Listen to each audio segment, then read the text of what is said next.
take action, move, take action. And it's also the part of the nervous system that's responsible for fight or flight or freeze. So it's located deep in the limbic system in the amygdala, and it's our basic survival mechanism.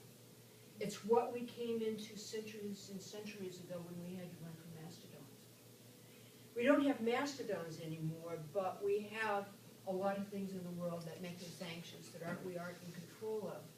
But the body creates this incredible rush of adrenaline as though we were going to need that much to run from a mastodon.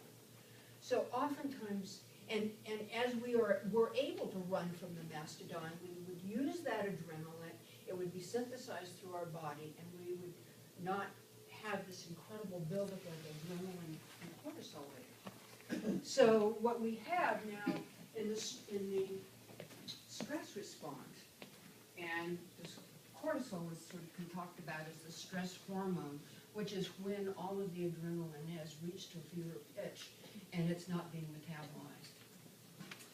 So all of this stress hormone lowers the immune system, it raises anxiety and aggression, feeling things are too much or out of control, and it also raises blood flow and blood pressure, which is what it needed to do when we had to run from the mastodons.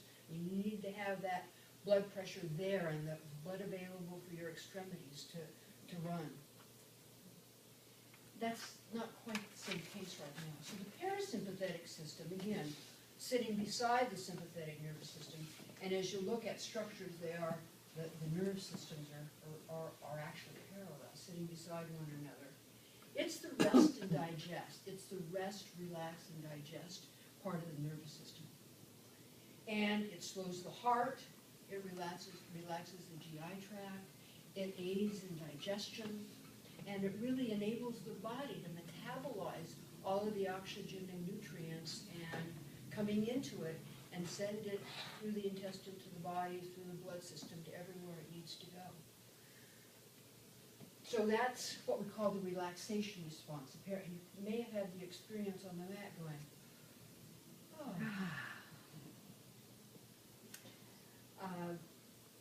Dr. Carmichael in his book talks about the wellness response that wellness response in tissues with the use of the mat.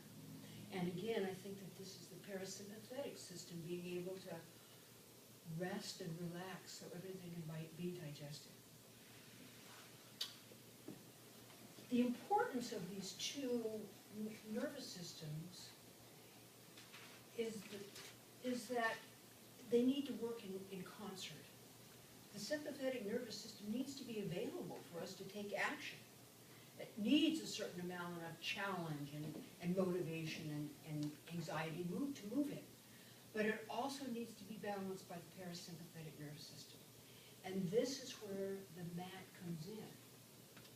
So, I mean, I kind of had a vague notion of how this works, so I began to do some more reading, and I apologize for any scientists here in the room, because I have just such a rudimentary knowledge of this, but I'll try to share some of it with you.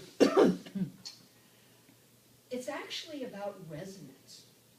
It's about harmony and resonance, with each one of these different systems playing one of the different musical parts. So that what we have is the Earth's electromagnetic force. And this is about, Schumann did some measuring years ago. He calls it the Schumann effect. And he's measured the electromagnetic force that circles the Earth. And we had a wonderful display of it last night. I don't know how many saw the lightning show.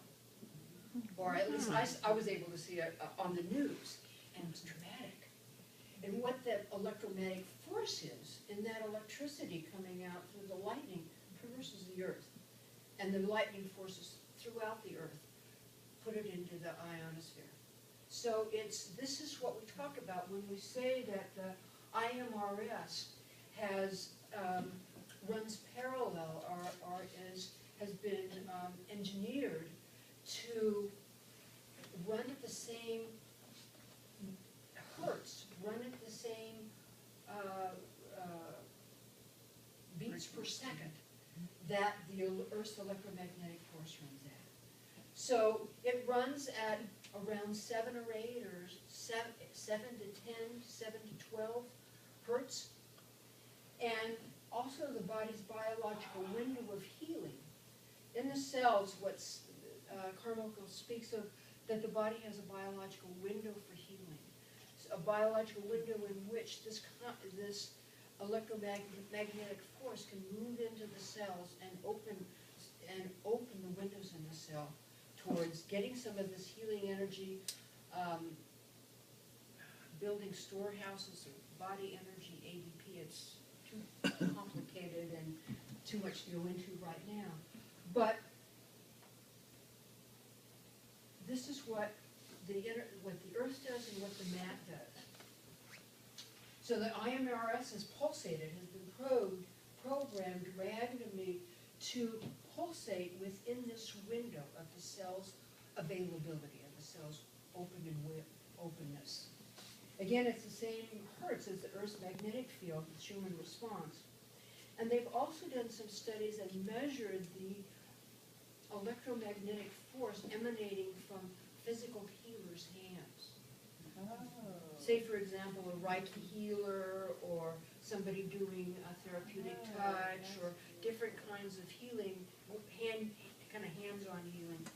And they've measured it at 7.83 hertz, which is the same average as the Earth's magnetic force and is the same pretty much average as the ISLRS uses. The alpha waves. For the alpha waves, which then move the body into alpha waves. And I'm going to stop here and let Dolores segue into Dolores talking much more about the different alpha waves and other waves and how the ISLRS helps with that.